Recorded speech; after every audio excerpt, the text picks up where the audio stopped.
यहाँ पे question number 12।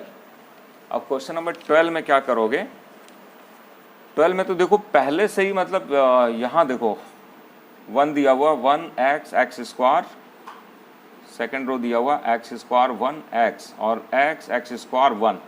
देखो यहाँ पे क्या कर रहे हैं, हमें प्रूफ करके क्या बताना है, 1 माइनस एक्स क्यू का होल स्क्वायर प्रूफ करना है। ठीक है, तो देखो कैसे इसको प्रूफ कर रहे हैं। सबसे पहले तो यहाँ पे क्या किया हूँ, दो ऑपरेशन मैंने यहाँ पे लगाया हूँ, R1 में से R2 को माइनस कर रहा हूँ और R2 में से R3 को देखो माइनस कर रहा हूँ। ये ऑपरेशन लगाने के बाद देखो ये आ रहा है, ठीक है ना। अब ए आने के बाद क्या कर रहा हूँ, एक स्टेप और बढ़ा रहा हूँ, यहाँ पे इसका फॉर्मूला लगा दिया मैंने। जैसे ए स्क्वायर माइनस बी स्क्वायर का फॉर्मूला क्या होता है, ए प्लस बी ए माइनस बी होता है, ठीक है ना। तो देखो यहाँ पे क्या हो जाएगा, इसका जब फॉर्मूला अप्लाई कर दोगे तो 1 माइनस एक्स 1 प्लस एक्स, यहाँ पे एक्स माइनस 1 को बिल्कुल वैसे लिखो, एक्स माइनस 1, इसमें से क्या करो एक्स को कॉमन निकाल लो, तो क्या हो जाएगा एक्स माइनस 1। इसमें भी वही करो, यहाँ से एक्स को कॉमन निकालो, तो एक्स को कॉमन निकाल दोगे तो देखो ये बचेगा एक्स माइनस 1, इसको भी ब्रेक कर दो, 1 माइनस एक्स और 1 प्लस एक्स आ जाएगा यहाँ पे, और इसको वैसे रहने दो एक्स माइनस 1। अब क्या हुआ देखो, जो प्रूफ करना है, प्रूफ में मतलब दिखाना है 1 माइनस एक्स क्यूब। सबसे पहले तो 1 माइनस एक्स लाते हैं यहाँ पे। तो देखो क्या करते हैं यहाँ पे कि जैसे ये जो स्टेप दिया हुआ है यहाँ पे, देखो यहाँ 1 माइनस एक्स यहाँ पे है, 1 माइनस एक्स यहाँ है, यहाँ देखो x माइनस 1 है, तो इसको रिवर्स कर लेना, 1 माइनस एक्स कर देना, तो यहाँ पे माइनस 1 कॉमन निकल जाएगा। यहाँ पे भी इसको रिवर्स कर देना, 1 माइनस एक्स कर देना, ठीक है ना। तो देखो ये R1 में से क्या करना है कि 1 माइनस एक्स को कॉमन निकाल देना, ठीक है। तो 1 माइनस एक्स को कॉमन निकाल दोगे तो यहाँ बचेगा 1 प्लस एक्स, इसको रिवर्स किए हो तो यहाँ बच जाएगा माइनस 1, इसको भी रिवर्स किए हो तो यहाँ बच जाएगा माइनस एक्स।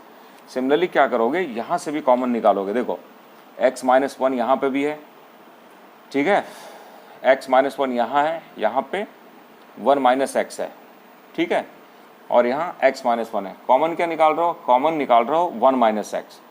तो यहाँ तो देखो 1 माइनस एक्स नहीं है, इसको रिवर्स करना पड़ेगा, तो रिवर्स कर दोगे तो ये 1 माइनस एक्स आ जाएगा, और जब कॉमन निकाल दोगे तो यहाँ बच जाएगा माइनस एक्स। यहाँ पे देखो 1 माइनस एक्स है, कोई दिक्कत नहीं, इसको निकाल लोगे 1 प्लस एक्स बचेगा, यहाँ पे रिवर्स करना पड़ेगा, 1 माइनस है, यानी कि यहाँ पे माइनस 1 आ जाएगा, ठीक है ना।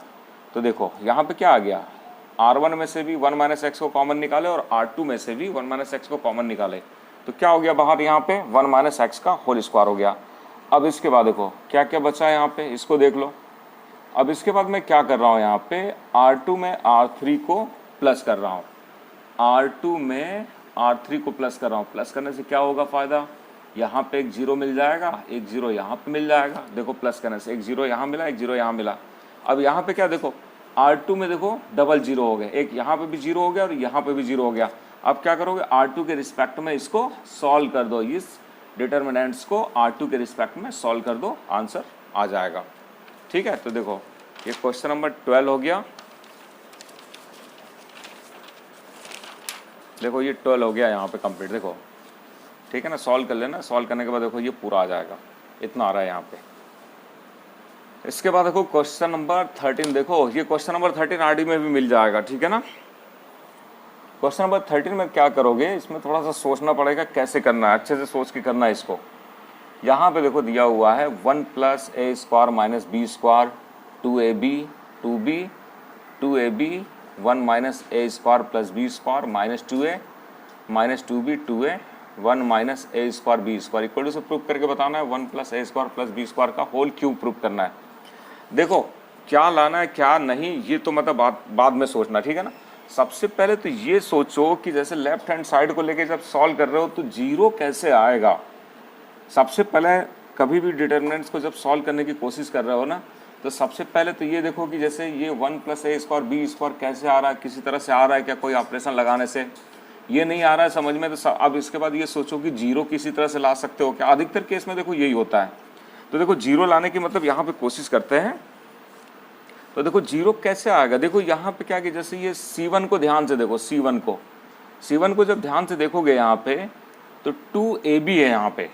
अब ये C1 में मान के चलो कि ये 2ab है, इसमें से क्या माइनस करूँ कि यहाँ पे जीरो आ जाए। देखो माइनस करने के लिए वो भी होना चाहिए, 2ab में से 2ab को माइनस करोगे तभी तो जीरो होगा ना। अब देखो यहाँ पे देखो जरा ध्यान से, C3 को ध्यान से देखो, C3 में क्या है, यहाँ पे 2A है। तो यदि मान के चलो कि मैं C3 में यदि B का मल्टीप्लाई कर देता हूँ, C3 में B का मल्टीप्लाई करोगे तो ये 2AB, मतलब C3 में B का मल्टीप्लाई करोगे तो यहाँ पे 2AB हो जाएगा कि नहीं हो जाएगा। और इस 2AB को जब ये C1 में ये 2AB है, जब माइनस करोगे तो यहाँ 0 मिल जाएगा। तो देखो मैं फर्स्ट ऑपरेशन यही लगाया हूँ, मतलब C1 के प्लेस पे चेंजेस होगा। C1 में से किसको माइनस कर रहा हूँ, C3 को माइनस कर रहा हूँ। इस C1 में से इस C3 को माइनस कर रहा हूँ, लेकिन कैसे, सबसे पहले क्या किया, देखो C1 में से माइनस कर रहा हूँ C3 को, लेकिन C3 में क्या किया मैंने, पहले B का मल्टीप्लाई किया, ठीक है। उसके बाद देखो एक ऑपरेशन और लगा रहा हूँ, मतलब C1 में C3 को माइनस कर दिया B का मल्टीप्लाई करके, तो 1 0 तो मान के चलो इसके प्लेस पे मिल जाएगा। अब दूसरा क्या कर रहा हूँ, यहाँ पे देखो C2 को देखो, C2 में देखो यहाँ पे 2AB है, 2AB में यदि मान के चलो कि ये C3 को प्लस कर देता हूँ, लेकिन देखो इसमें A का मल्टीप्लाई करना पड़ेगा। C3 में A का मल्टीप्लाई कर दो तो यहाँ पे आ जाएगा 2AB, और 2AB आ जाने के बाद माइनस, यहाँ जब इसको प्लस करोगे तो यहाँ 0 मिल जाएगा। तो दो ऑपरेशन यहाँ पे यूज किया हूँ, मतलब यहाँ पे C2 में क्या किया हूँ, C3 को प्लस किया हूँ, ये C2 में C3 को प्लस कर दिया हूँ, लेकिन क्या करके, इसमें A का मल्टीप्लाई करके, ठीक है ना।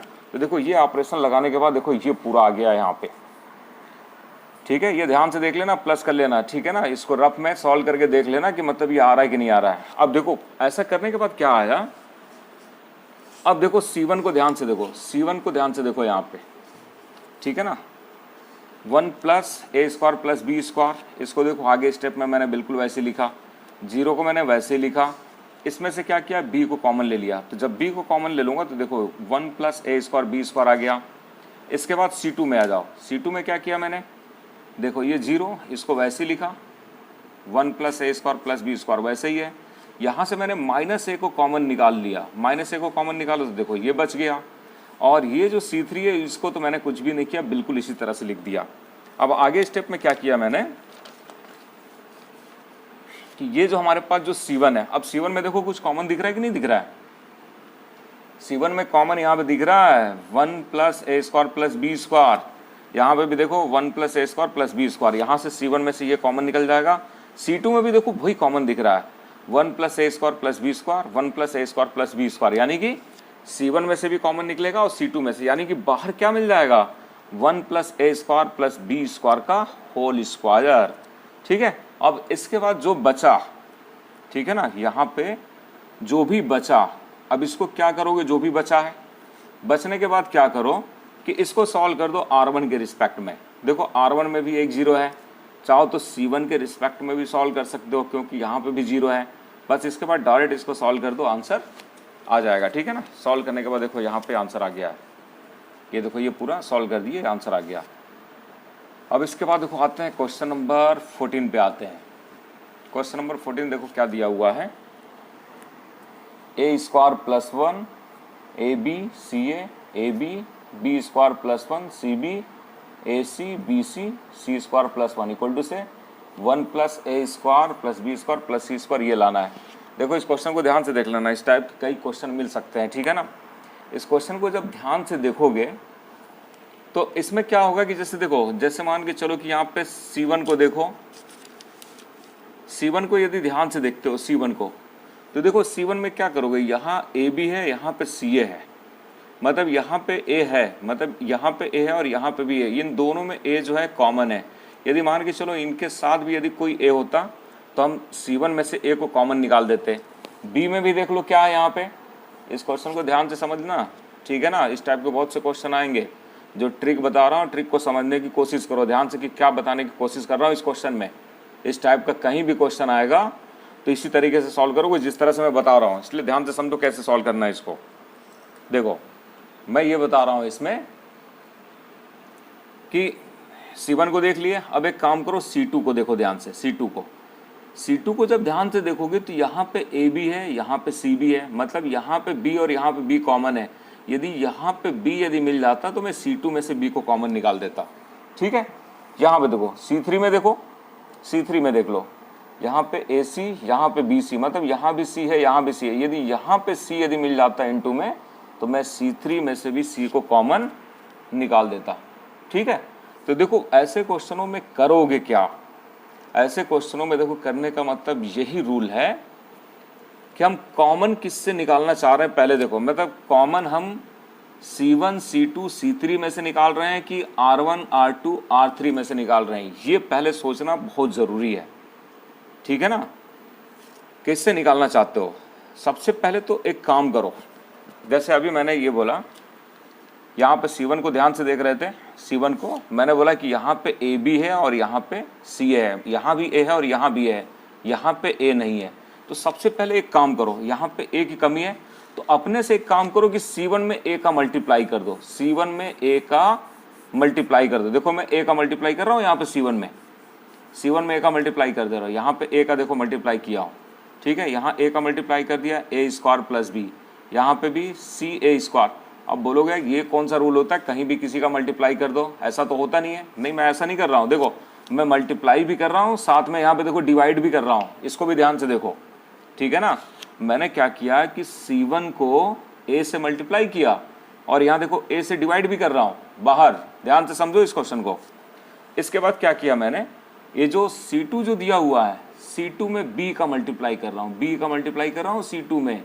तो C2 में जब B का मल्टीप्लाई करोगे देखो AB square B square plus 1 और यहाँ पे C B स्क्वायर, मतलब C2 में किसका मल्टीप्लाई किया मैंने, B का मल्टीप्लाई किया। तो यहाँ देखो बाहर B से मैंने डिवाइड भी कर दिया। सिमिलरली क्या करो, C3 में क्या करोगे, C का मल्टीप्लाई करो, तो यहाँ हो जाएगा AC का स्क्वायर, AC स्क्वायर, यहाँ हो जाएगा BC का स्क्वायर और यहाँ C स्क्वायर प्लस 1।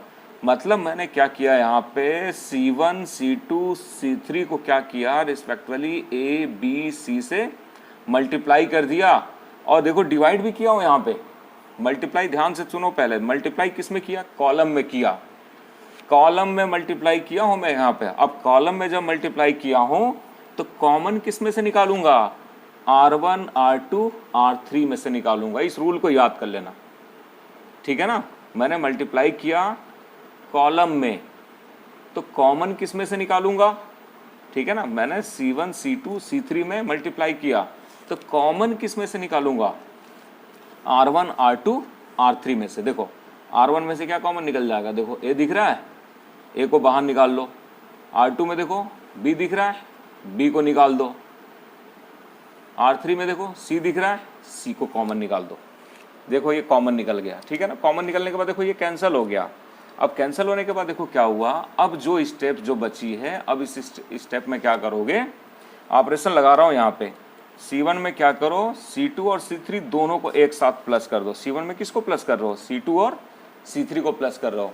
तो C1 और C2 को जब प्लस करोगे यहाँ पे तो क्या होगा, यहाँ पे देखो यहाँ पे 1 plus A square B square plus C square, ठीक है ना। यहाँ देखो ये आ जाएगा C1 के प्लस पे, और C1 के प्लस पे जब ये आ जाएगा तो इसको क्या करोगे, आगे स्टेप में कॉमन निकाल लोगे। और कॉमन निकाल दोगे तो क्या बचेगा यहाँ पे 1 1 1, ठीक है। देखो यहाँ पे ये मैंने यहाँ पे देखो कॉमन निकाल दिया। और कॉमन निकलने के बाद देखो ये 1 1 1 बचा। अब तो आगे पता है कि जब 1 1 आ जाएगा तो क्या करोगे, R1 में से R2 को माइनस करो और R2 में से R3 को, तो देखो 00 मिल जाएगा, ठीक है ना। अब ये मत बोल देना नहीं यहाँ तो 000 मिल गया, उससे कोई मतलब नहीं है, 2 0 तो कम से कम मिलना ही चाहिए इस केस में। तो देखो ये 00 मिल गया।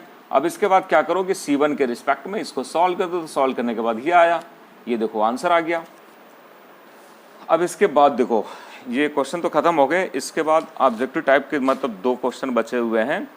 क्वेश्चन नंबर 15 दिया हुआ है, ठीक है। तो देखो क्वेश्चन नंबर 15 को समझाने के लिए क्या किया हूँ, मैं एक एग्जाम्पल ले लिया हूँ, एक मैट्रिक्स लिया हूँ मैं यहाँ पे, ठीक है ना। क्वेश्चन नंबर 15 जो है बुक से देख लेना, मतलब उसमें क्या प्रूफ करना और क्या करना है। मतलब क्वेश्चन नंबर 15 में ये दिया हुआ है कि ए एक स्क्वायर मैट्रिक्स है, इसका ऑर्डर जो है 3/3 का है, इसका ऑर्डर जो है 3/3 का है स्क्वायर मैट्रिक्स का।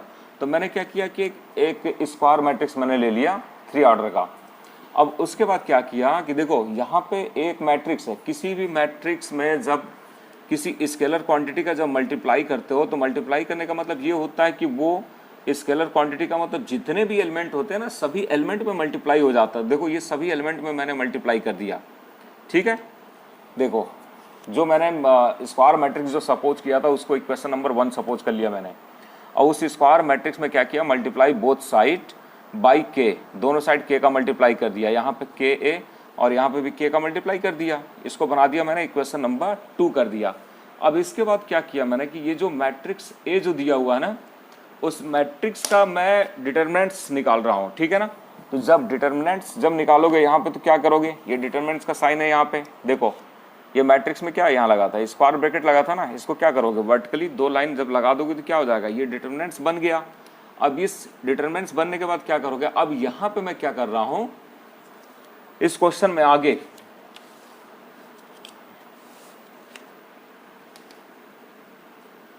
देखो ये तो इक्वेशन हमारा 3 हो गया, ठीक है ना, इक्वेशन 3 हो गया। मतलब क्या कर रहा हूँ, इक्वेशन 1 को क्या किया मैंने, ये मैट्रिक्स दिया हुआ था, इस मैट्रिक्स को क्या किया मैंने डिटरमिनेंट्स में चेंज कर दिया। इसके बाद इक्वेशन 2 जो दिया हुआ था इसको भी मैं क्या कर रहा हूँ यहाँ पे डिटरमिनेंट्स में चेंज कर दिया। देखो ये डिटरमिनेंट्स में चेंज कर दिया, मतलब वर्टिकली लाइन मतलब जब ड्रॉ कर देंगे तो ये डिटरमिनेंट्स हो गया। अब इसके बाद मैं क्या कर रहा हूँ, देखो जब ये डिटरमिनेंट्स जब होता है तो डिटरमिनेंट्स में कॉमन कैसे निकालते हैं, यहाँ पे कॉमन जो निकालते हैं, देखो C1 में से निकालो K निकलेगा, C2 में से K निकलेगा, C3 में से K निकलेगा, तो यहाँ पे क्या हो गया K क्यूब हो गया। और K क्यूब होने के बाद अब ये किसकी वैल्यू है, ये डिटरमिनेंट्स का ये वैल्यू हो गया कि नहीं हो गया, यही प्रूव करना था, इसका आंसर C आ जाएगा। अब इसके बाद देखो इसका जो सेक्शन वाला जो ऑब्जेक्टिव वाला जो क्वेश्चन है, इसमें तो दिया हुआ which of the following is correct, इसमें दिया हुआ determinants is A square matrix, ये तो मान के चलो ठीक है, ये सही है कि डिटरमिनेंट जो होता है वो तो स्क्वायर मैट्रिक्स होता ही है। डिटरमिनेंट्स कभी भी मतलब जो पढ़ते हो तो स्क्वायर मैट्रिक्स के अंदर ही पढ़ते हो। सेकंड ऑप्शन दिया हुआ है determinants is a number associate to a matrix, ये गलत है। थर्ड वाला दिया हुआ है determinants is a number associate to a square matrix, ये सी वाला जो आंसर है वो सही है यहाँ पे, ठीक है ना। ये गलती से मैं यहाँ पे डी लिख दिया हूँ, सॉरी सी वाला आएगा, ठीक है ना, सी वाला जो आंसर आएगा वो सही आएगा। Determinants is a number associate to a square matrix, ठीक है। और इस तरह से बेटा ये सेकंड एक्सरसाइज के मैंने पूरे क्वेश्चन सॉल्व कर लिए।